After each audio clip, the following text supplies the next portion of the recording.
Defiance of physics. Commander Ilara Voss stood on the observation deck of Frontier Station Epsilon, watching the hegemony warships perform their precise, predictable maneuvers. 5 years since her dismissal from the Terran Naval Academy. 5 years since her theories on quantum-phased propulsion had been labeled dangerous delusions and her reputation destroyed. The Centauri warships moved with mechanical precision, crystalline beings of pure logic who had conquered half the galaxy through technological superiority and ruthless efficiency. Humanity, like dozens of other species, had been forced to accept protected status, a polite term for subjugation. The hegemony permitted no challenges to their dominance, especially not from emotionally unstable mammals. Ilara's communicator vibrated against her wrist, a text-only message, anonymous routing. Storage Bay 17C. Now, bring nothing. Security on Epsilon was notoriously lax, a benefit of being considered a harmless backwater. Ilara navigated the station's industrial sector, passing maintenance bots and the occasional sleep-deprived engineer. Bay 17C's access panel showed green. The door slid open at her approach. Commander Voss, your reputation precedes you. The voice belonged to a tall woman with augmented eyes that glowed faintly in the dim light. Behind her stood a diverse group. Humans, a Naxian with its characteristic blue skin, and even a Venlodi insectoid. I'm not a commander anymore, Ilara said. And my reputation is garbage. Not to us. The woman extended her hand. Dr. Maya Chen, Theoretical Physics, Luna University, before they fired me for investigating forbidden equations. After introductions, Maya activated a small device on the central table. A privacy field hummed to life around them. What I'm about to show you violates at least 17 hegemony regulations. Maya's fingers danced across her tablet, projecting a ship schematic unlike anything Ilara had ever seen. Project Paradox. Ilara circled the hologram, professional instinct analyzing the unconventional configuration. These drive systems are operating on contradictory principles simultaneously. Exactly. The Naxian physicist, Dr. Zal, stepped forward. The Centauri believe this is impossible because their crystalline minds can't process true paradox. Their entire regulatory framework is built on mathematical certainty.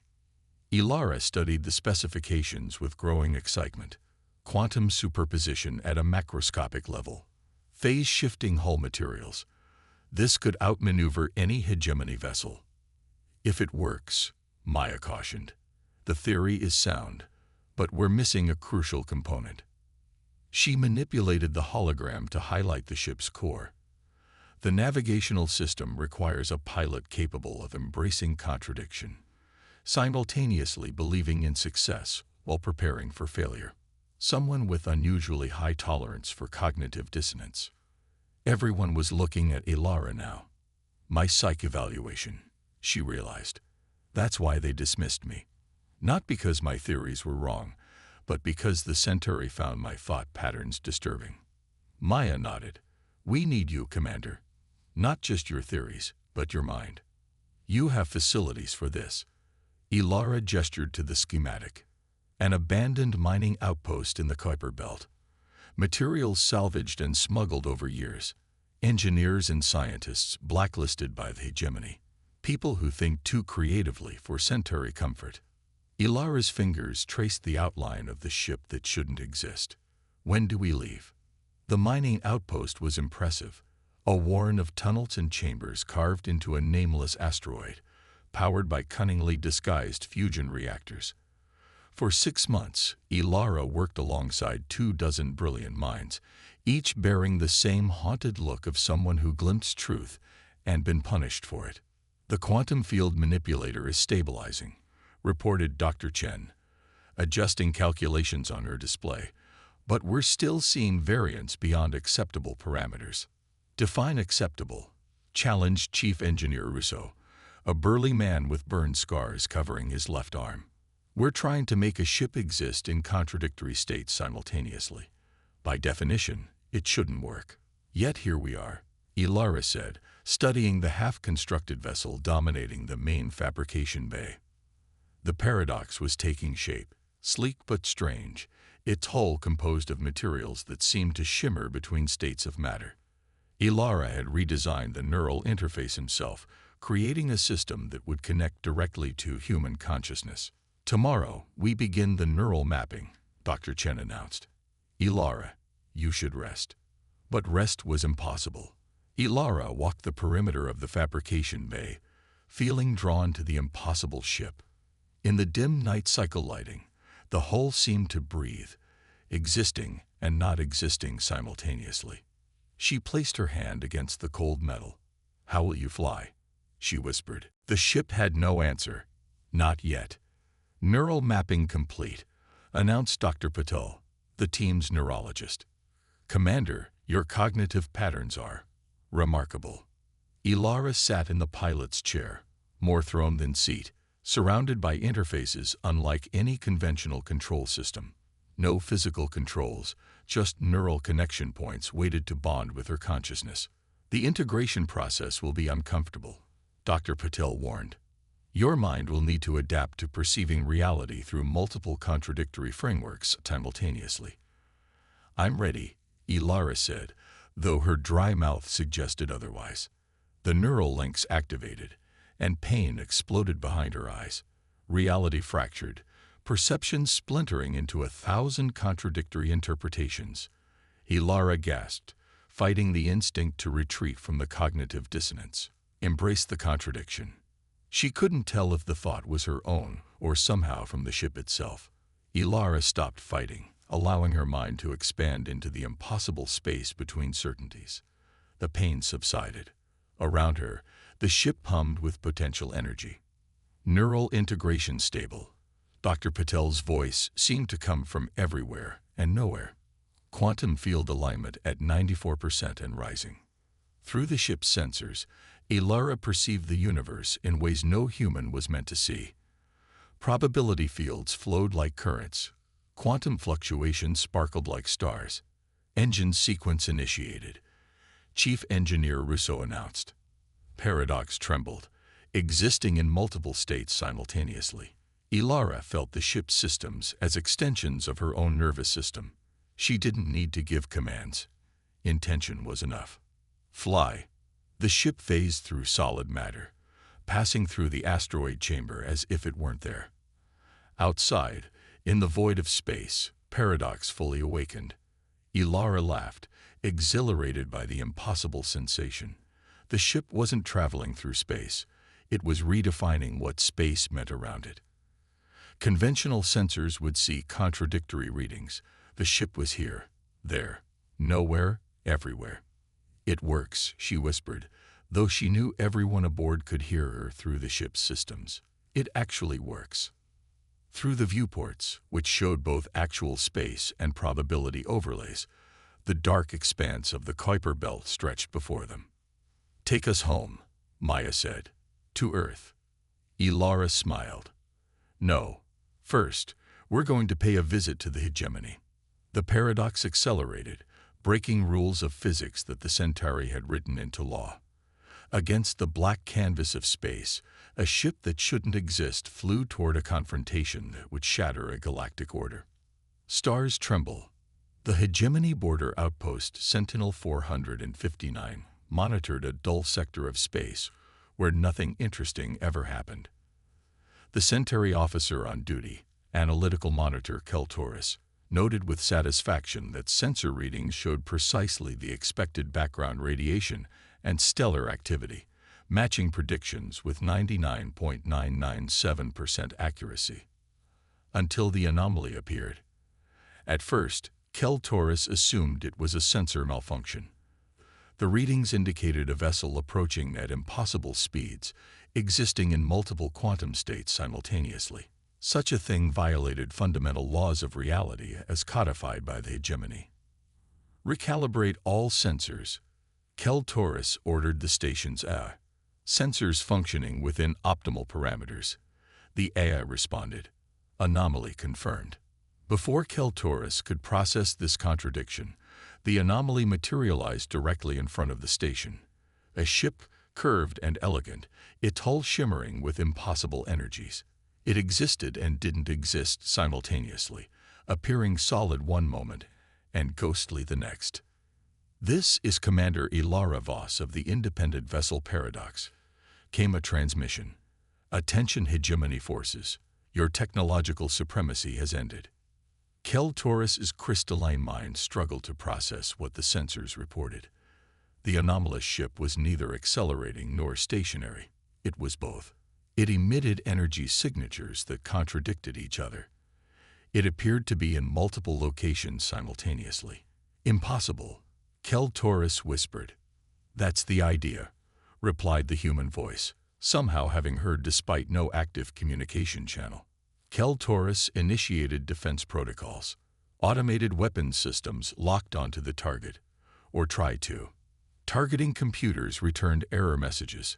The paradoxical nature of the ship made conventional targeting impossible.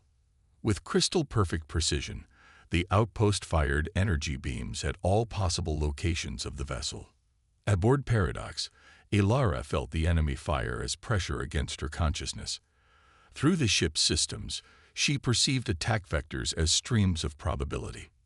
"We are not there. We are not when." Paradox phased, becoming quantum ghost. The energy beams passed through space. The ship simultaneously occupied and didn't occupy. Not a single shot connected. "Impossible," Kel Taurus repeated, crystalline features cracking under cognitive strain. "Record this message for your leaders," Ilara transmitted. "Humanity rejects your protection. We are claiming our independence with technology you cannot comprehend." Instead of firing weapons, Paradox pulsed with energy. The quantum wave disrupted the station's systems, causing cascading failures as Centauri computers tried to process contradictory data. Then, with a thought from Ilara, Paradox vanished, not through conventional FTL travel, but by briefly ceasing to exist in observable reality. Battle stations.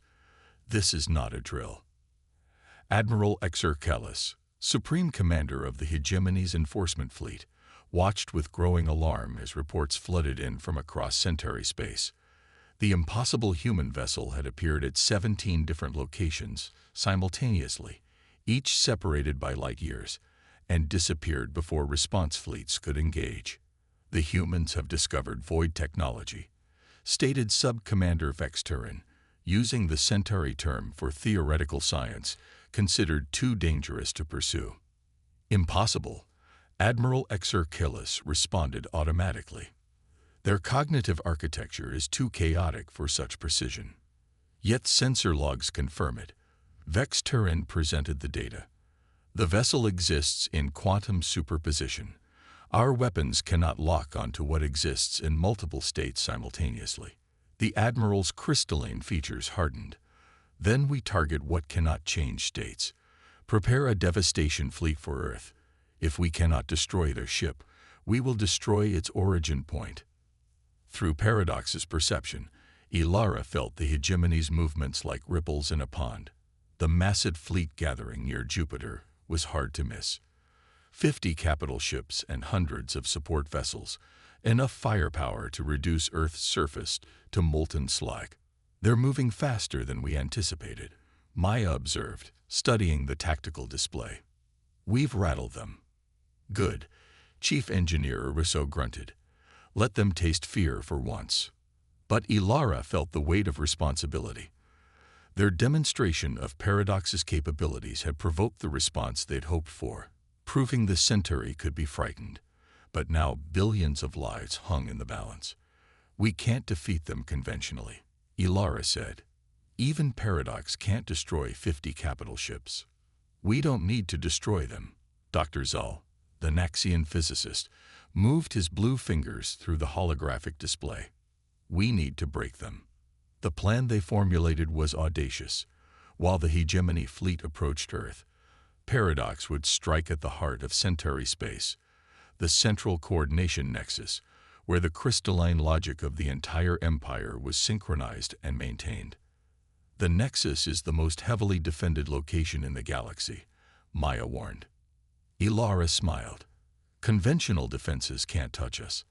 The central coordination nexus orbited a neutron star in the galactic core, surrounded by layers of defenses, automated weapon platforms, gravity mines, phase disruptors, every countermeasure the brilliant Centauri minds had conceived.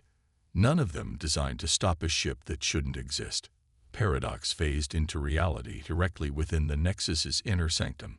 Centauri coordinators, their crystalline bodies glittering with internal light, looked up in shock as the impossible human vessel materialized in their midst. "What is this?"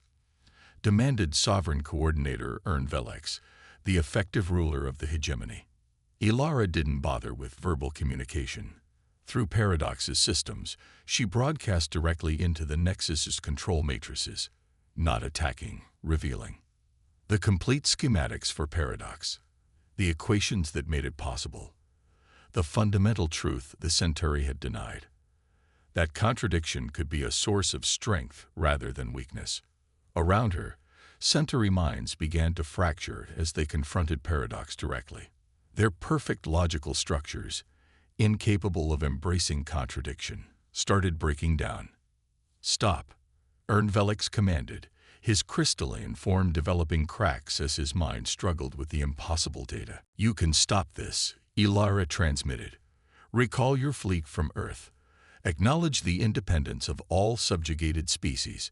Embrace the reality that your logic cannot contain all of existence. Compliance would be self-destruction."